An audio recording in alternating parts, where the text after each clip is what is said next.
दीप्त्रे ज्वाला परिवृताय सर्वारिष्टविनाशाय सर्वसम्पत्कराय सर्वदिक्शोभणकराय सहस्रज्वालाय परमात्मने परब्रह्मणे परञ्ज्योतिषे हुं फट् स्वाहा।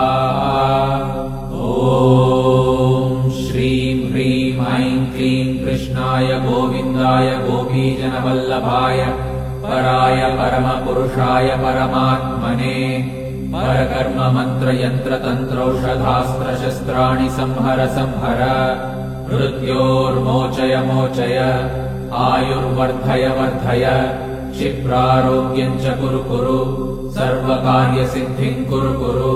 ॐ नमो भगवते महासुदर्शनाय दीप्त्रे ज्वाला परिवृताय सर्वारिष्टविनाशाय सर्वसम्पत्कराय सर्वदिक्शोभणकराय सहस्रज्वालाय